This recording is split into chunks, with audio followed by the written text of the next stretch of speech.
xam nga loolu noonu c'est clair leer na lii mooy suñu position parce que dafa am leneen li nga xam ne il faut ñu ciy revenir suñu wax par exemple énergie xam nga France par exemple su ma jëlee exemple pays bu mel ni France ñoom seen taux d'indépendance énergétique dafa demoon ba wàcc à 55%. Tout de suite ñu def commission d'enquête parlementaire en mars 2023 où ils ont appelé anciens ministres de l'énergie yëpp ak même parfois ay présidents pour laajte leen yan politique ngeen mën a def suñu politique ou suñu taux d'indépendance énergétique wàcc ci misaal suñu wax taux d'indépendance énergétique mooy nga jël rapport entre énergie primaire yi nga xam ne ñun dañ koy produire ci suñu dëkk par rapport aux énergies primaires yi nga xam ne dañ koy consommer suñu waxee énergie primaire nag ñaari type d'énergie primaire moo am les énergies de stock mooy charbon par exemple le gaz le pétrole l'uranium etc. les énergies qui ne sont pas renouvelables à l'échelle humaine suñu waxee énergie de flux nag moom moo nekk par exemple énergie solaire muy énergie hydraulique wala énergie éolienne par exemple ce sont les énergies renouvelables donc yow à chaque fois soo bëggee xam yow sa taux d'indépendance énergétique da ngay def le rapport entre yow énergie primaire yi nga xam yaa ngi koy produire chez sa dëkk par rapport à l'énergie ou aux énergies primaires yi nga xam moom la ñu consommé te lu tax loolu am solo mooy tey suñu nee am na souveraineté côté énergétique ça veut dire que yow sa économie am na benn résilience de sorte que ay choc exogène su amee muy ci bari bi wala leneen ak leneen yow sa économie mën na ko attan c'est-à-dire du am répercussion bu bëri yow ci yow économie wala sa structure économique ñun foofu la ñu jëm ak yéen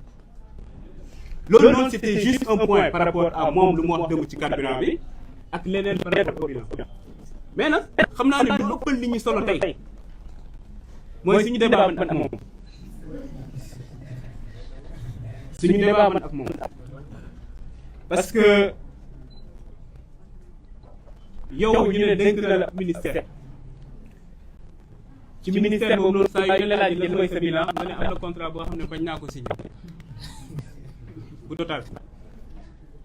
jox nañ la direction lan mooy sa bilan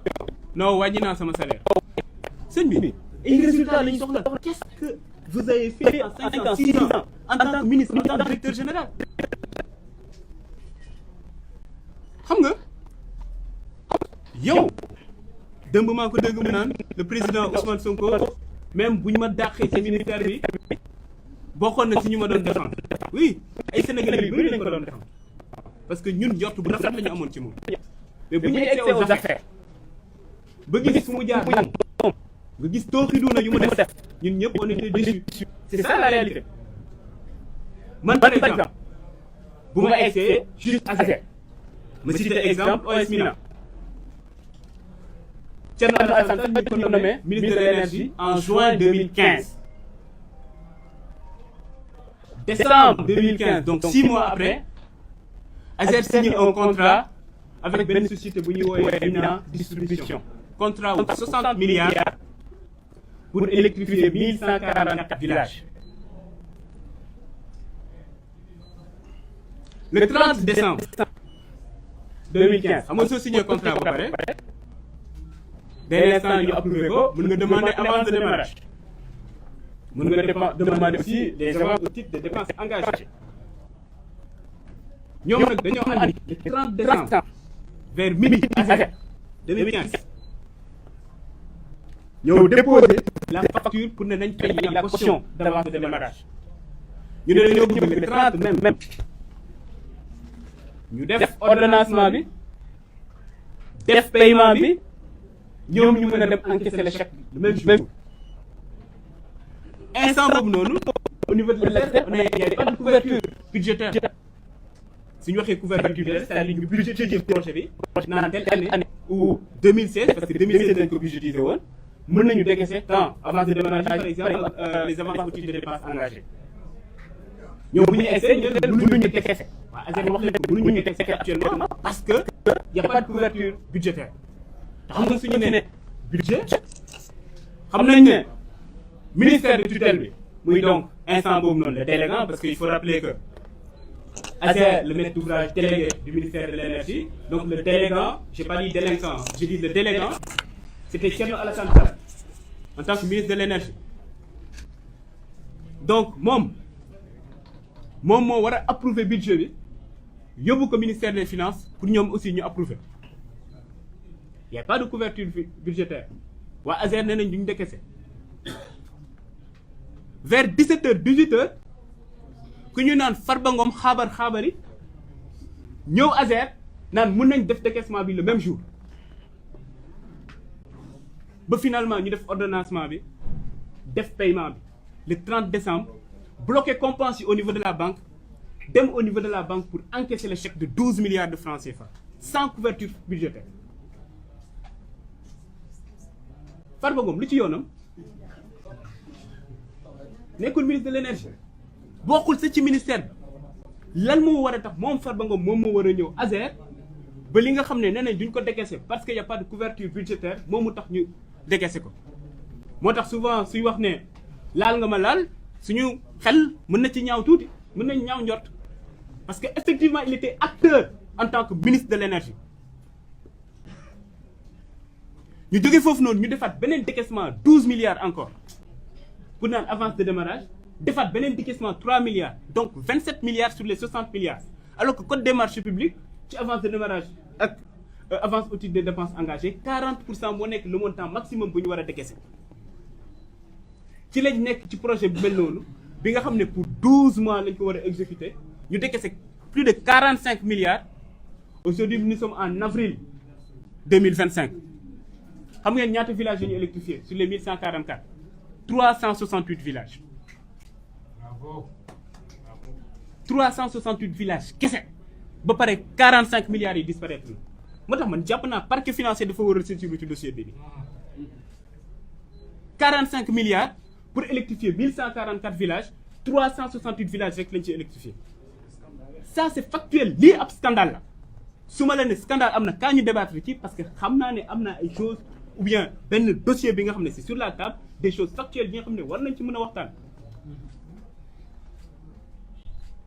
yow au lieu de ça nga ne par contre ASER am na scandale ma ne la lan mooy scandale bi nga ne yow da nga fekk ñi signé contrat bu yàgg nga jël contrat boobu noonu renégocier ko fu ñu waroon électrifier 1500 villages nga yóbbu ko 1740 villages nee na loolu mooy scandale fu nga fekkee benn contrat mu am ay surfacturation yow nga ne surfacturation duma ko noonu dindi ces surfacturation là nee na loolu scandale fu nga fekkee contrat bi nga xam ne yow jàpp nga ne financement bi yëpp presque dañoo nar a importer affaire nga ne dañuy exiger que 50% du financement reste au Sénégal Thierno Alassane Sall nee na loolu ab scandale la contrat bi nga xam fekk nga ñu signé ko ngeen waxtaan pour dugal ci ay affaire alternance moom nee na loolu scandale la c'est ça c'est factuel ñun nag ci dossier yii nii lañ koy woo pour moom mu ñëw ñu débattre ci parce que nag il faut comprendre sa logique c'est que même bu ñuy nekk ak moom ci opposition bi il a toujours joué ce jeu-là à chaque fois fu opposition bi booloo woon par exemple ci benn sujet bi nga xam ne arrangé wul Macky Sall moom dina gën a def benn diversion bi nga xam ne ça fait l'affaire de Macky Sall suñu waxee démocratie 4 ans la le temps d'élection délibération décision ak reddition des comptes ñun temps reddition des comptes lañ nekk ku wax reddition des comptes actuellement gis nañ effet bu muy def ci Sénégalais parce que ñëpp bëgg a xam seen xaalis fan la dugg ñen ñoo luubal moom nee na loolu amalu ko solo dina créer waat diversion pour defaat encore l'affaire de Macky Sall ñun nag duñ ko nangu Sénégalais yi duñ ko nangu moo taxoon ñun tey ñu génn pour andi quelques leeral pour ne ko ne ñun lu ñuy xaar ci moom mën nañu ne moom bu muy nekk aux affaires lan ak lan la def ñun ñu ñëw débattre ci ak moom parce que loolu rek la ñuy xaar ci moom muy benn. deuxièmement man soo ma ne lan mooy sa bilan moom Thierno Alassane soo ko ne lan mooy sa bilan maa ngi ko doon wax léegi ARTP mu ne wàññi naa sama salaire ñun amul kenn ko fiy gis mu nekk ab DG mu ñëw ci direction bi te fekk fa yenn yi nga xam ne jàppoon na ne di yoon te dindiwu ko man damay joxe sama exemple ASER rek vous avez vu le rapport de la Cour des comptes gis ngeen DG bi lu mu doon am man bu ma egsee yenn unité de gestion de projet yenn yi dañ leen naan 3 millions yenn yi lépp la ñu dindi ci suñu salaire est-ce que gis ngeen ñu communiquer ci parce que jàpp nañ loolu loolu du résultat yi mooy lu facture lu Sénégalais yi di xaar ci ñun lu tax ñu votel ñu mais pas fekk nga nit ki mu ngi fayeeku lii wàññi naa ko et cetera loolu jàpp nañ du résultat ga c'est important parce que on parle d'intégrité on parle de dire que là dañoo war a wàññi le train de vie de l'État am na solo mais c'est pas que ça que les Sénégalais attendent de nous en tant que dirigeants moom aussi Sénégalais yi nekk loolu lañ doon xaar ci moom lu ñu doon xaar ci moom mooy poste yu ñu ko dënkoon yan jéego la fa def mais pas que bëgg a gën a naan sama bilan mooy signé wu ma tel contrat sama bilan mooy wàññi naa sama salaire ñu ngi koy xaar ci yeneen point nag parce que le frère Ngagne Demba Touré dina ci dellu si ci yenn contrat yi nga xam ne signé nag jàpp nañ sa moo gën a grave yenn yi nga xam ne bañoon na ko signé